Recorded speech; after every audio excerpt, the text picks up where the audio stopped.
মুক্তিযোদ্ধার সন্তান নাতিপুতিরা কেউ মেধাবী না, যত রাজাকারের বাচ্চারা নাতিপুতি হলো মেধাবী, তাই না? জুলাই পেরিয়ে আগস্ট, তীব্র আন্দোলনের মুখে দাঁড়িয়ে পতন হয়েছে শেখ হাসিনা সরকারের। তৎকালীন প্রধানমন্ত্রী শেখ হাসিনার একটি বক্তব্যকে ঘিরে তুমুল বিতর্ক শুরু হয়। তিনি গণভবনে এক সংবাদ সম্মেলনে বলেন, মুক্তিযোদ্ধার সন্তান নাতিপুতিরা কেউ মেধাবী না, যত রাজাকারের বাচ্চারা নাতিপুতি হলো মেধাবী, তাই না? মুক্তিযোদ্ধার সন্তান নাতিপুতিরা কেউ মেধাবী না, যত রাজাকারের বাচ্চারা মেধাবী।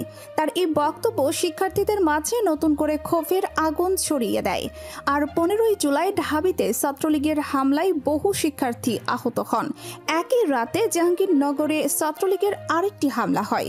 এই ঘটনার প্রতিবাদে 16ই জুলাই দেশজুড়ে ছড়িয়ে পড়ে সংঘর্ষ।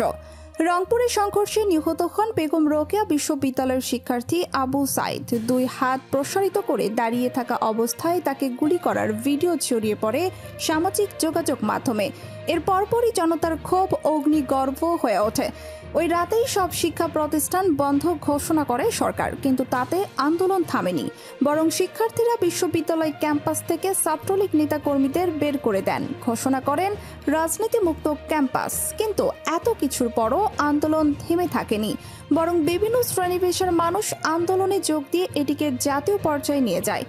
প্রতিবাদের এই ঢেউ থেমে থাকেনি জুলাই মাস। প্রতিদিন প্রতিক্ষণে এগিয়ে গেছে শহীদদের প্রতিবাদ, প্রতিশোধ। সবকিছু মিলিয়ে 1 মাস পরিণত হয় এক ঐতিহাসিক 36 দিনে।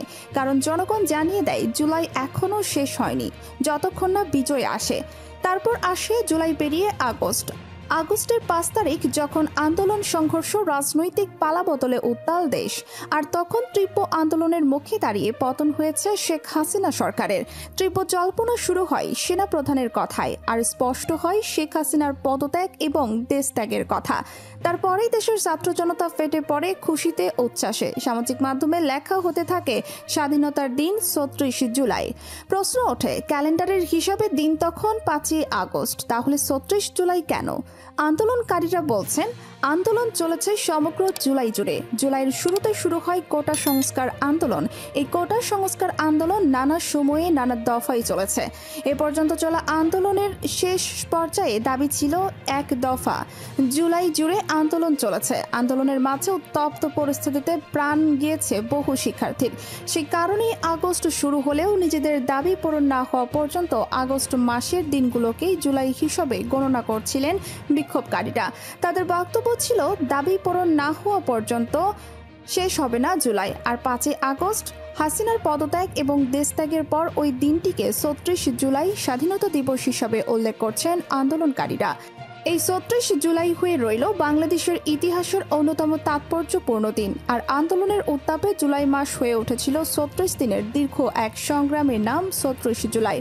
এই 34 জুলাই শুধু একটি প্রতীকী তারিখ নয়, এটি হয়ে উঠেছে বাংলাদেশের ইতিহাসের এক অবিচ্ছেদ্য নতুন অধ্যায়। রক্তাক্ত সেই আন্দোলনের মধ্য দিয়েই 34 জুলাই হয়ে ওঠে স্বাধীনতার পরবর্তী বাংলাদেশের অন্যতম গুরুত্বপূর্ণ পালাবদলের মুহূর্ত, 5ই আগস্ট।